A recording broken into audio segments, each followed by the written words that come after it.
titre de mon message? Ah non, je ne vais pas donner, il n'y a pas d'enthousiasme.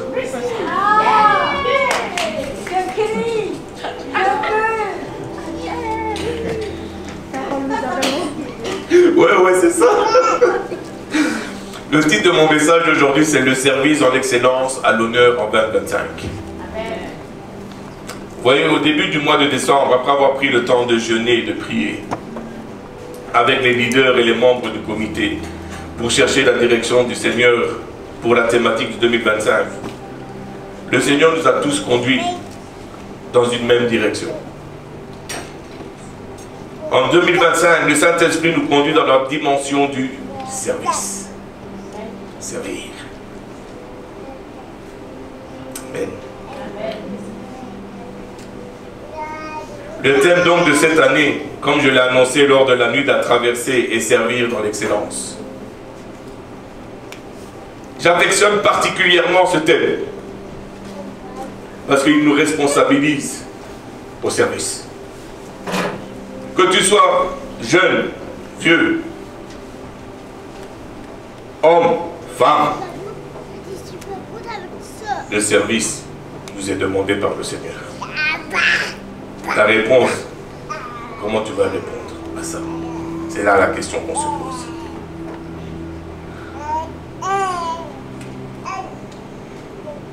Ce thème nous conduit de façon plus concrète et plus pratique à suivre Jésus-Christ dans notre marche quotidienne. Et de ce fait continuer à aller en eau profonde. Parce que nous grandissons dans notre obéissance à Dieu. Est-ce que vous entendez le cri du Seigneur? Veux-tu me servir? Veux-tu me servir? Est-ce que vous entendez ce cri-là? Moi, je l'entends. Moi, j'entends. Veux-tu me servir encore?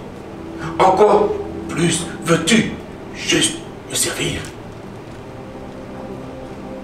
Pas pour te faire plaisir à toi, pas pour avoir les honneurs, mais veux-tu juste me servir?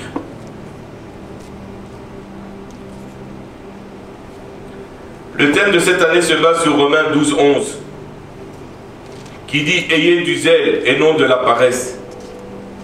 Soyez fervents d'esprit, servez le Seigneur. » Amen. Vous voyez, ce verset d'apparence simple expose une importance doctrinale profonde que le Seigneur donne à ses enfants. Mais pour pouvoir comprendre, j'aimerais avoir toute votre attention, parce qu'on va méditer sur ce verset-là. Qu'est-ce que Dieu est en train de dire à ses enfants? Quand on le dit comme ça, c'est facile, c'est simple. Mais je vais aller dans la version parole vivante. Il dit, ne devenez pas nonchalants dans votre travail. Faites-le avec énergie et zèle. Ne laissez jamais votre ardeur se refroidir. Maintenez vive et claire la flamme que l'Esprit a allumée en vous. Servez le Seigneur. Ouf! C'est lourd. C'est lourd. Vous voyez, dans la pensée centrale de ce verset, la pensée centrale de ce verset est dans servez le Seigneur. Tout tourne autour de servir le Seigneur. Servez. Il y a une emphase, c'est clair. Je ne peux pas expliquer plus que ça, que servir. C'est servir le Seigneur. Les deux autres propositions expliquent comment le croyant doit servir le Seigneur. Et dans la pensée de l'apôtre Paul,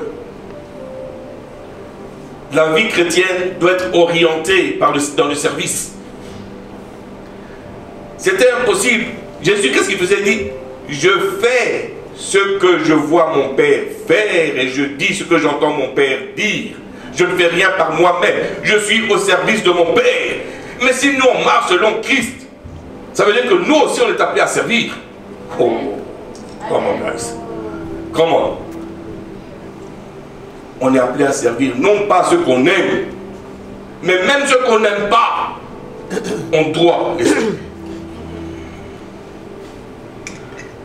Est-ce que vous saisissez ce que je suis en train de dire? Est-ce que vous saisissez la profondeur? Il ne s'agit pas de ce que tu ressens, il ne s'agit pas de tes émotions.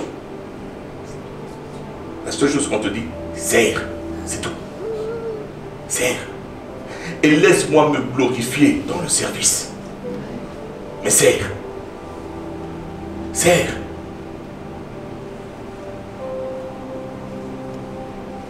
Comme enfants de Dieu, nous sommes appelés à faire quoi? Des bonnes œuvres que Dieu a déjà préparées d'avance pour nous, non? N'est-ce pas? Aïe. Il n'y a pas de bonne œuvre que Dieu a préparée d'avance pour vous. Mais c'est ça, mais je pousse. Aïe. Mais répondez aussi.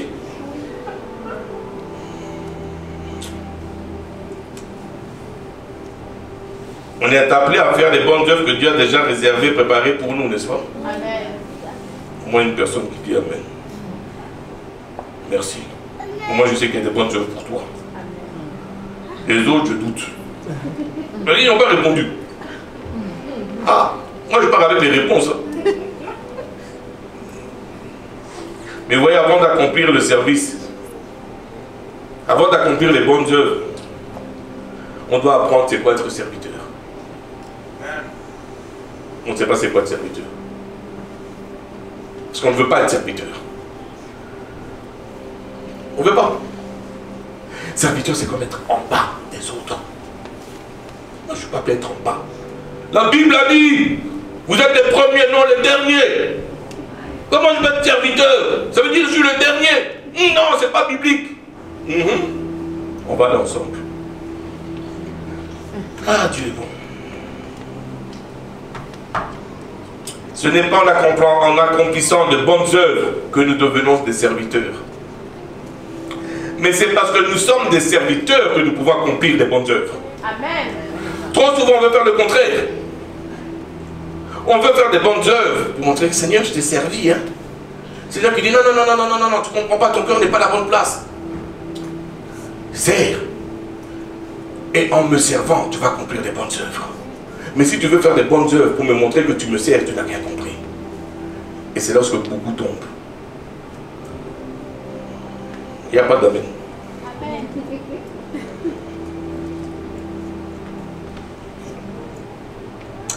Oui, c'est en ayant une mentalité de serveur que nous pouvons servir. Car Dieu est plus intéressé à ce que nous sommes qu'à ce que nous faisons. Si j'appelle une personne aujourd'hui et je dis, le Seigneur me montre que tu dois être leader de ceci. Alléluia, amen. N'est-ce pas? N'est-ce pas? Si je viens, je dis, le Seigneur me montre que tu dois nettoyer les toilettes, tu dois être serviteur. Parce que tu n'as pas bien vu. Hein. Ça. Que tu dois venir nettoyer. C'est quel appel ça? N'est-ce pas? Ça n'en est pas.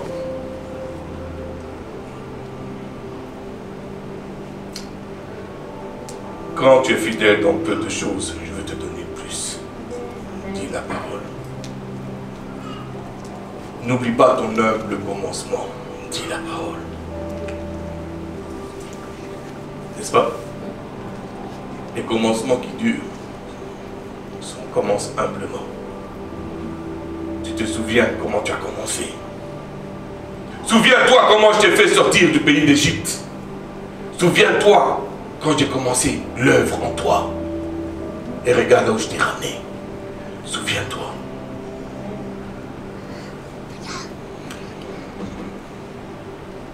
Amen. Donc il faut avoir la mentalité de serviteur pour pouvoir servir. Et si Dieu est plus intéressé à ce que nous sommes qu'à ce que nous faisons, ça veut dire que c'est le caractère, la personnalité et les qualités spirituelles qui rendent aptes au service et non le contraire. Amen. Vous voulez que je répète ça? C'est donc le caractère, la personnalité, les qualités spirituelles qui rendent aptes au service et non le contraire. Amen.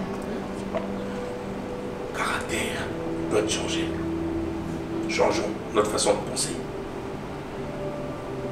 Le monde dit tes serviteurs, tu es moindre. Dieu dit parce que tu es serviteur, je t'élève. Mais tant aussi longtemps que notre mentalité est comme celle du monde, on ne va pas saisir ça. Parce qu'on ramène cette mentalité du monde dans l'église. On ne veut pas servir. Tout le monde veut être leader.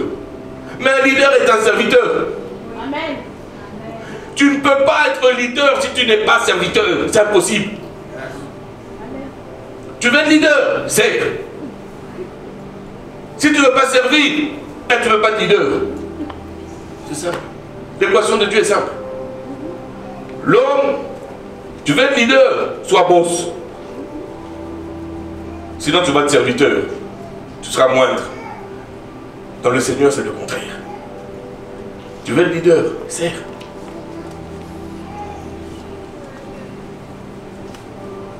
Lorsque le Saint-Esprit nous demande de servir dans l'excellence, frères et sœurs, cela ne signifie pas nécessairement qu'il veut qu'on augmente quantitativement nos statistiques en matière de service.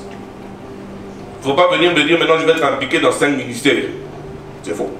Tu ne vas pas bien faire. Sois dans un, mais sers bien, avec excellence. Avec ton cœur. N'est-ce pas?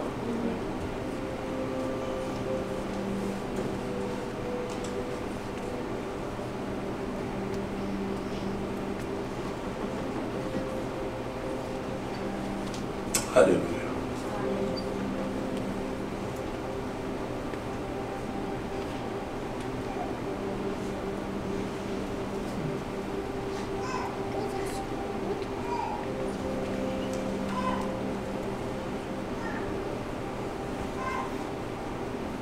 Ce n'est pas par le nombre de kilométrages qu'on connaît la puissance du moteur d'une voiture.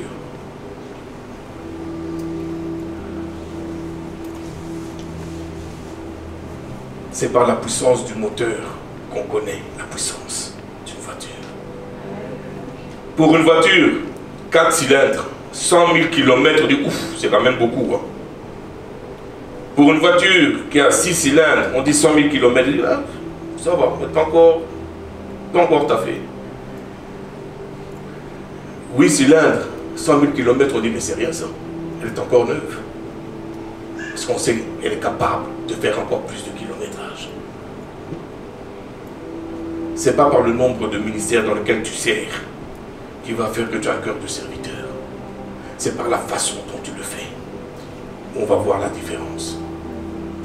Vaut mieux servir dans un ministère et le faire avec excellence que de servir dans 10 ministères et le faire d'une façon banale. Amen. En 2025, le Saint-Esprit veut nous équiper pour qu'on soit plus efficace dans le service au Seigneur.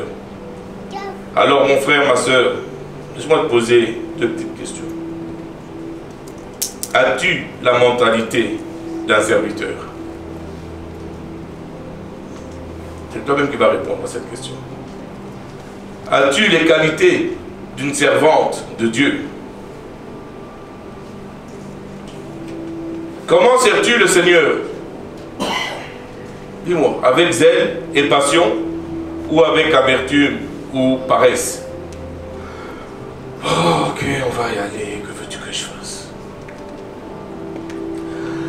Ah ok, on va monter, on va l'idée, puisque le pasteur m'a demandé, on va aller prier.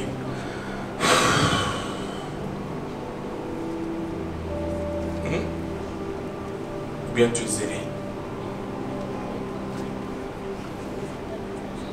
C'est le service use d'un grand principe qui couvre toute la conduite du chrétien. Vous savez c'est quoi ce principe-là? C'est l'abandon de soi.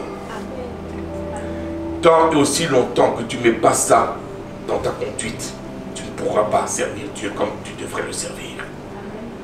Abandonner tes désirs pour ses désirs. Abandonner ton ambition pour ses plans. Abandonner tout ton être pour lui. Tant et aussi longtemps que tu n'as pas compris et saisi l'abandon de soi, l'importance, tu vas tourner autour de la montagne. Je veux servir Dieu, mais tu n'arrives pas à servir Dieu comme tu aimerais servir Dieu avec excellence. Parce que tu ne t'es pas abandonné. Tu ne t'es pas abandonné.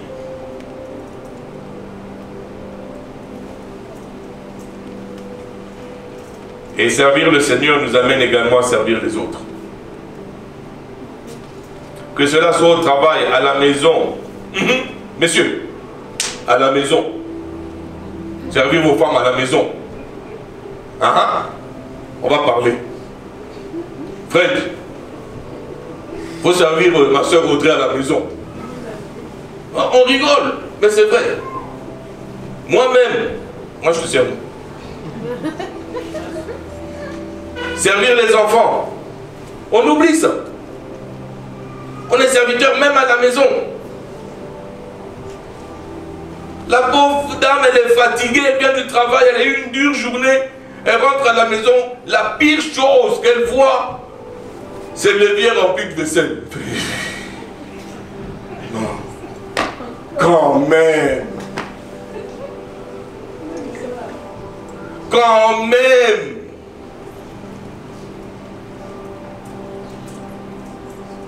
Ça passe quoi? Ça coûte quoi de passer l'aspirateur, de nettoyer un peu la maison? Ça coûte quoi? De participer avec ton épouse à prendre soin de la maison. De participer avec ton époux de prendre soin de la maison. Ça coûte quoi? Vous pouvez lui demander, j'aime pas le jardinage, oui ou non? Mais quand il me demande de l'aide, je suis le premier à prendre même 2 sacs, je dis tiens, et puis je m'assieds, je dis j'ai mal au dos. Mais je suis à côté d'elle, au cas où. Parce qu'elle aime. Et puis après, tu as besoin d'eau, tu as besoin de... Mais je ne vais pas toucher la terre. J'aime pas. Mais si elle a besoin, je vais le faire. Right? Il faut servir. Servir à l'église. On doit servir dans l'excellence. Colossiens 3,23 nous dit: tout ce que vous faites, faites-le de bon cœur, comme pour le Seigneur et non pour les hommes. Est-ce qu'on le fait? Les enfants, est-ce que vous servez les parents avec zèle? C'est dur, hein? Tu peux aller me chercher encore moi, bien les autres qui sont là, non? Mais je viens de là, Kéji. Je viens juste de là, maman. Encore retourner. Ah!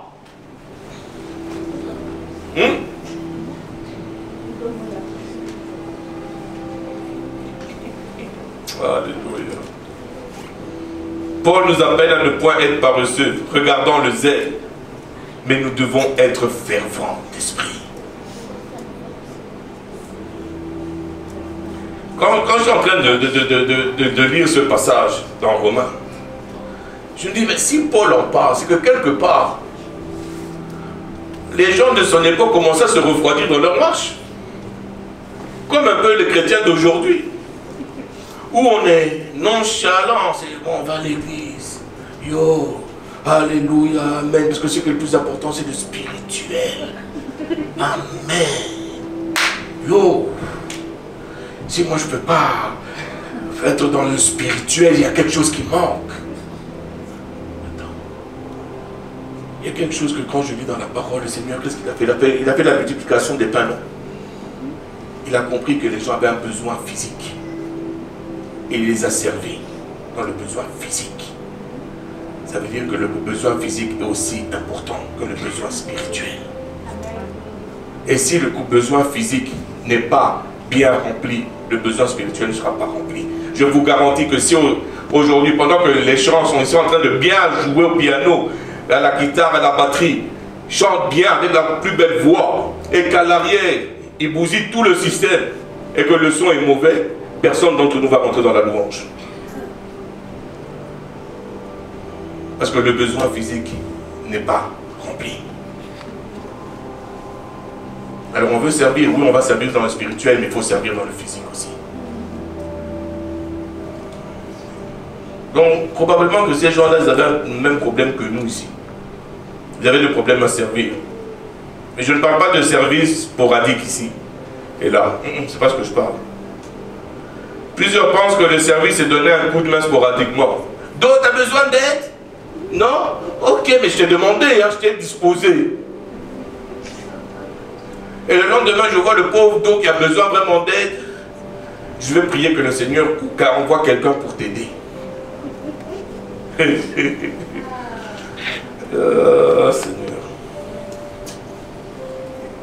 Donc, beaucoup pensent que le service est donner un coup de main sporadiquement, et surtout lors des activités sociales comme les agapés.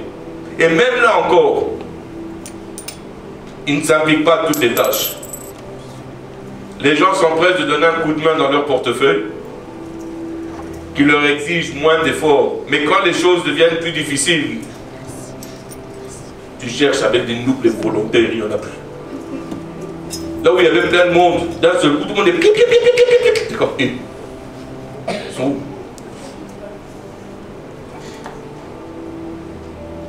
Prenons par exemple le cas d'un repas fraternel. Plusieurs se battent pour servir. Ça, c'est quelque chose que j'ai jamais compris. Hein. Il y a une liste. Un plat, tu as 3 personnes pour servir. C'est des blagues.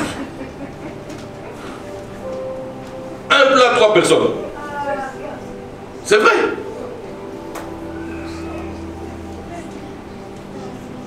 Il y a plusieurs personnes qui sont prêtes à placer les gens.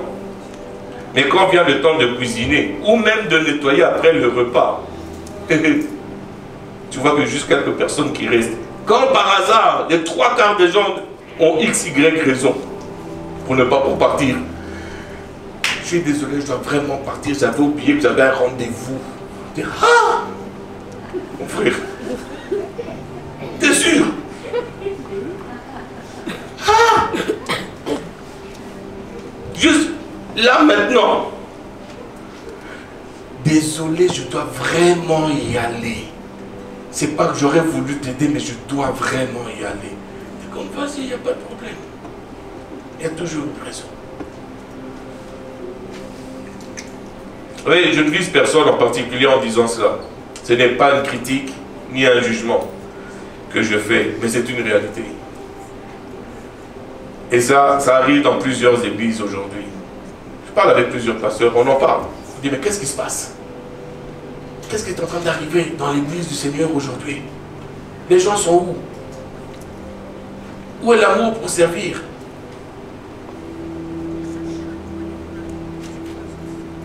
Aujourd'hui, les enfants du Seigneur ne veulent plus servir. Et voici quelques raisons qui sont données pour ne pas servir Dieu. Écoutez bien. On veut servir stratégiquement parce qu'on a mûri spirituellement. Donc on choisit quand et où servir et surtout qui servir.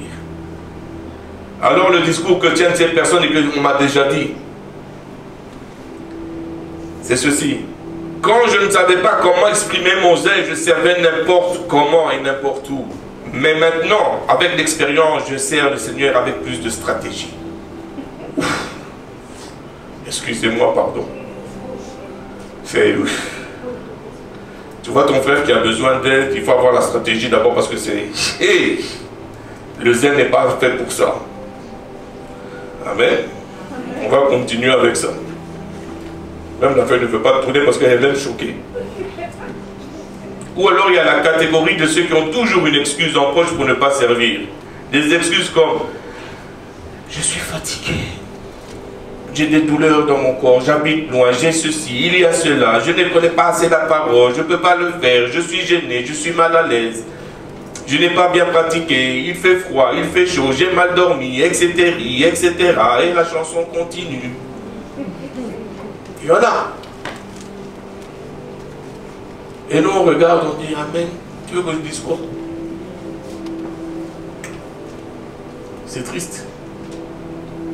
Parce que tu passes à côté de servir ton Dieu. Ce n'est pas l'homme que tu sers, c'est ton Dieu. Et tu passes à côté. Il y a encore la raison favorite de certaines personnes que j'ai entendu qu'on me l'a dit à plusieurs reprises. Je ne suis pas pasteur, moi. Je ne suis pas au collège biblique. Qu'est-ce que ça a à voir avec le service? Explique-moi. Qu'est-ce que ça a à voir? Sers.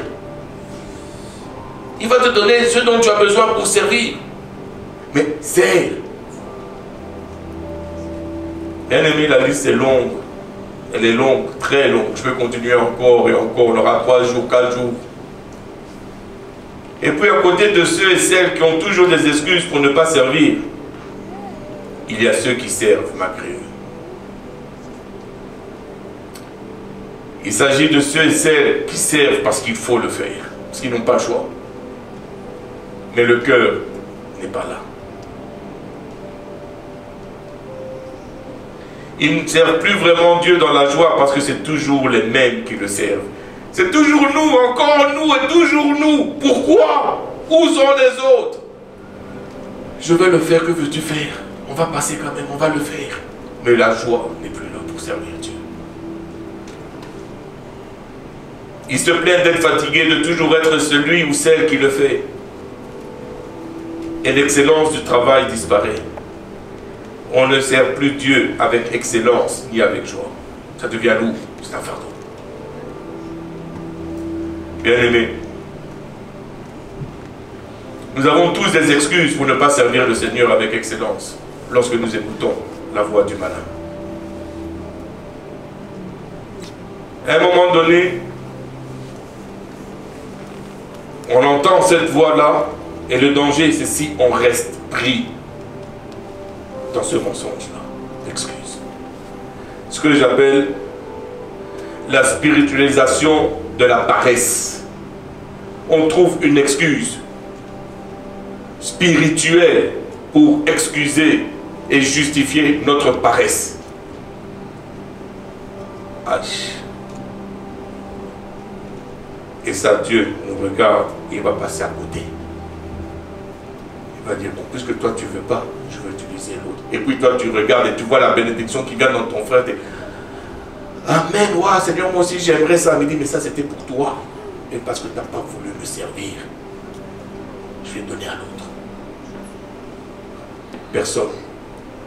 Personne. Et comment tu dis ça, Béni? Ah, j'ai pas le mot. Celui qui est immanquable, celui qui est indispensable, voilà. Personne, il faut épouser une bibliothèque. Personne n'est indispensable dans le royaume de Dieu. Personne. Aïe.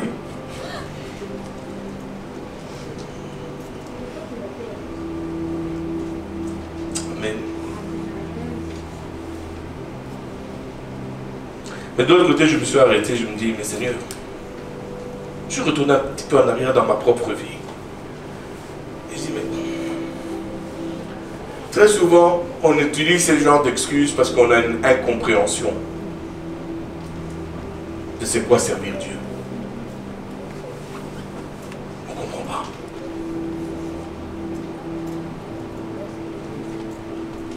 En fait, servir Dieu, c'est un privilège que Dieu nous fait. Ce n'est pas une faveur que nous on lui fait. Mais c'est un privilège qu'il nous donne de le servir.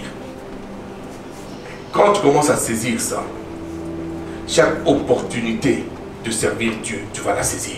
Amen. Parce que tu te rends compte qu'il te donne ce privilège, cet honneur de le servir. Il te donne cette faveur de le servir. Et toi, tu ne lui donnes rien du tout. Il a juste trouvé bon de t'utiliser pour sa gloire. Au lieu d'être des serviteurs zélés, plusieurs sont devenus des volontaires occasionnels dans le service du Seigneur. N'est-ce pas? Plusieurs.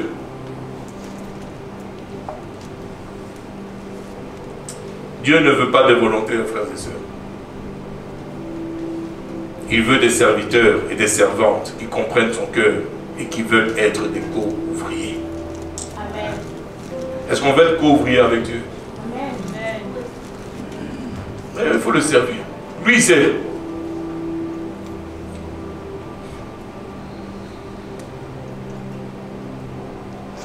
Est-ce qu'on est conscient que Dieu n'a pas besoin de nous pour faire l'œuvre?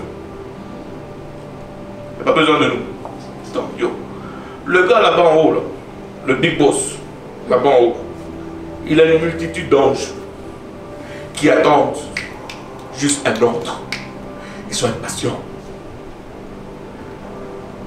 Il a toute la création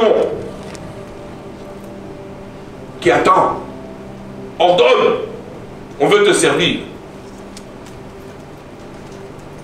Et pensez que nous, en le servant, on fait une faveur. Yo. Vraiment. Pensez que quand on sert Dieu, on lui fait une faveur. Lui qui a des anges qui attendent. Ordonne, oh Seigneur, on va exécuter. Qui est l'homme pour que tu te soucies de lui? On est là. Utilise-nous. Mais Dieu dit, j'ai des hommes qui sont là-bas en bas. Quelle faveur il nous fait. Quel privilège il nous donne. Aujourd'hui, je suis ici devant vous en train de partager la parole. Si le Seigneur vient et dit à la pierre qui est dehors, il dit viens ici et annonce la parole, la pierre va obéir avec excellence. Dieu n'a pas besoin de moi pour annoncer la parole. Il n'a pas besoin de moi.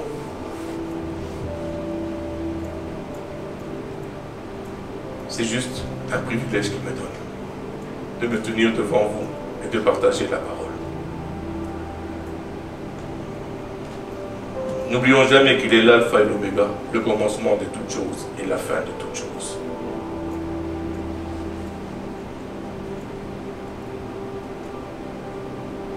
Dans son amour, le Seigneur a choisi de travailler avec nous pour faire avancer son œuvre sur la terre. Ce n'est pas que nous avons mérité, c'est juste qu'il a choisi, parce qu'il nous aime.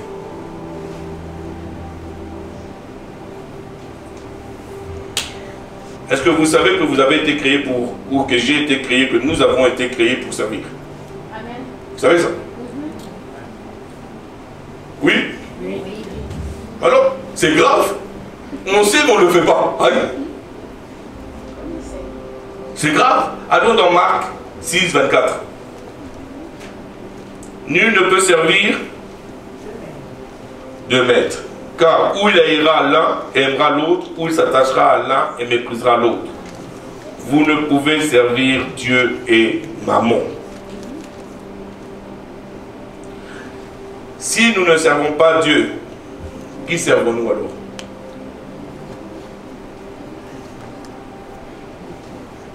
Satan ou la chair qui est possédée par le malin, les désirs charnels? Qui servons-nous? Il faut se poser la question. Si c'est dur pour toi de servir Dieu, c'est dur pour moi de servir Dieu, qui je sers facilement? Qui? On peut servir Dieu en même temps. Qui?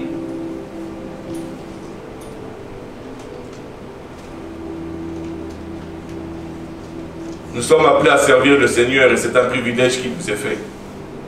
Alors je vous prie, bien-aimés, s'il vous plaît, je vous prie, ne soyez point paresseux. Quant aux ailes, soyez fervents d'esprit, servant le Seigneur. Arrêtons de dire j'aime Dieu de nos bouches seulement. Parce que cet amour auquel Paul nous exhorte n'est pas froid ou inactif. C'est un amour qui se manifeste par l'activité, le zèle et le dévouement à Dieu. N'avez-vous pas lu qu'il est écrit dans la parole? Ce peuple m'honore des lèvres et son cœur est loin de moi. Pourquoi? Parce qu'ils ne servaient pas l'Éternel. Ils avaient le nom de l'Éternel dans la bouche, mais pas dans le cœur. Est-ce qu'aujourd'hui on est retourné aussi dans ça?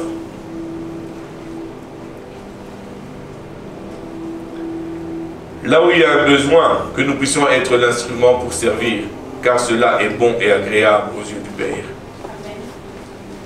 Allons dans Actes 18, 25, parce qu'on parle d'un homme, Apollos, qui était zélé et actif pour le Seigneur. Actes 18, 25. Il était instruit dans la voie du Seigneur, qu'on dit, et fervent d'esprit, ça veut dire il était zélé. Il annonçait et enseignait avec exactitude ce qui concerne Jésus, bien qu'il ne connût que le baptême de Jean. Ce que vous avez, que le Seigneur vous enseigne, comme vous a enseigné, est suffisant pour annoncer la parole de Dieu, est suffisant pour être zélé, est suffisant pour avoir une vie dans la consécration et dans la sanctification, c'est suffisant. Amen.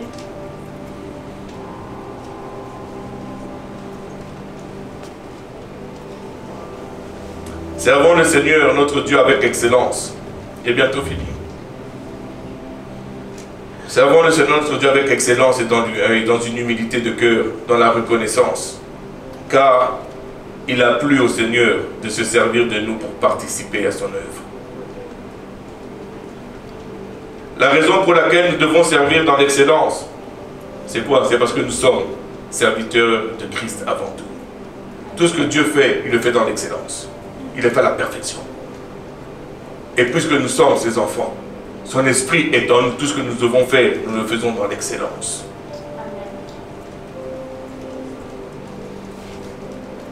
Tout ce que tu fais pour les autres, fais-le avec excellence, comme si c'était pour le Seigneur.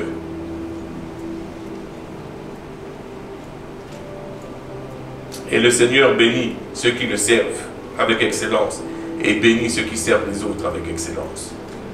Marc 10, 43 nous dit: il n'en est pas de même au milieu de vous, mais quiconque veut être grand parmi vous, qu'il soit votre leader. C'est ça, non? Ah, qu'il soit votre boss. Qu'il soit votre serviteur.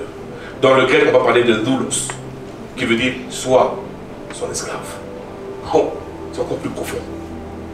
Soit là pour le servir, qu'il le mette au-dessus de lui pour le servir. Est-ce qu'on est prêt pour ça? Vous savez, mon épouse et moi, c'est dans le service que nous avons grandi. C'est dans le service que l'onction a grandi dans notre vie. C'est dans le service que nous avons découvert et marché dans l'appel que le Seigneur avait pour nous. C'est en servant l'Éternel. Même quand c'était difficile, on sentait le Seigneur qui disait: sers-moi. La seule chose que le Seigneur attend de nous, c'est: oui, utilise-moi. C'est juste ça. Oui, me voici. Fais ce que tu veux.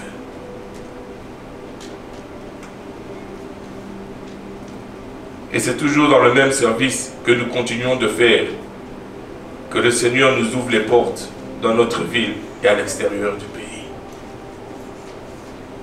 Bien-aimés, servir, c'est crucial pour un enfant de Dieu. Amen. Le service est d'une importance majeure pour le Seigneur. Et aujourd'hui, dans les églises, c'est devenu difficile de trouver des personnes qui veulent servir. En accord avec les statistiques qui sont sorties, dans les 3/4 des églises, il y a 25% des personnes qui servent et 75% qui reçoivent et profitent du service qui leur est offert. Ça fait mal. Et dans les mêmes statistiques, il est dit, il y a 75% qui se plaignent du service offert et 25% qui se réjouissent lorsque le service est offert, même si ce n'est pas dans l'excellence qu'ils auraient voulu. Il y a besoin de servir dans l'église. Et je prie qu'il y ait 25% qui ne servent pas, mais 75% qui servent. Pas juste ici à Genève, mais dans l'église du Seigneur. Parce que c'est à ça que nous sommes appelés. Pour remplir un service dans l'église aujourd'hui, il faut quasiment payer les gens. Les musiciens, les chantres, les choristes. Il faut les payer soi-disant qu'ils sont professionnels. On va où avec ça? On va où? En vérité, ces gens-là, ils viennent de recevoir leur récompense. Ils ont eu leur salaire. Ils n'attendent rien de Dieu. Si tu es chantre et que tu vis de ça, honnêtement, ça va me faire plaisir de te payer. Mais quand tu as notre travail séculier et que c'est ça ton travail, et pour servir Dieu, il faut que je te paye. Je ne veux pas la performance. Je veux le cœur. Si ton cœur n'est pas là, tu as beau être bon, continue ton chemin. Continue. On a déjà fait en acapella les louanges ici. C'était bizarre, mais Dieu était là. Tu entends d'autres raies, d'autres de cacophonie. Mais dans tout le milieu, Dieu était là. Moi, j'essayais de faire la basse. J'essayais, je dis bien. Mais c'était encore pire. Mais Dieu était présent. Si le cœur est à la bonne place.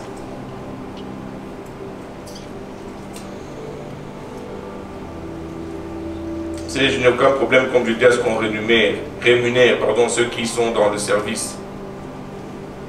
En revanche, le service au Seigneur ne doit pas être conditionné par l'appât du gain.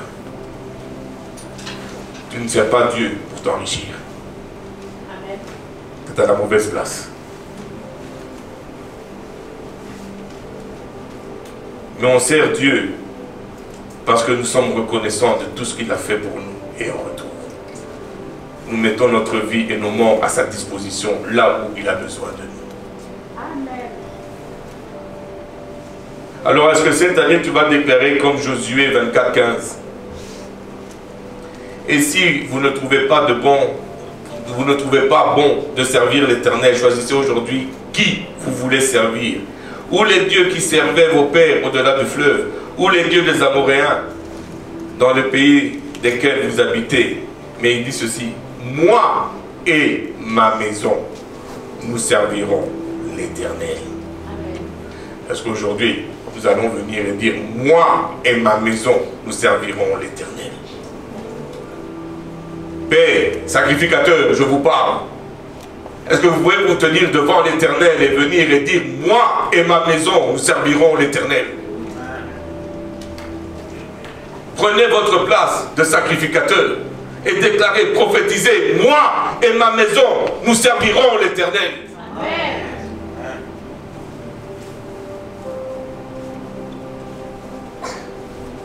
Puisse le Saint-Esprit graver ça en nous, en cette année 2025. Faire de nous des serviteurs et des servantes de l'Éternel. Pour ma part, moi et ma maison, nous servirons l'Éternel. Je le dis ici. Et je prie pour que jeunesse grandisse et mûrisse dans son service à l'Éternel. Alors, bien-aimés, êtes-vous prêts à embarquer dans le train du service dans l'excellence cette année? Avec le Saint-Esprit. Si oui, je vous demande de vous avancer. Nous allons prier pour remettre l'année entre les mains du Seigneur et lui demander de renouveler notre engagement à son service. Que celui-ci se fasse dans l'excellence. Amen. Avancez-vous, pour ceux qui veulent.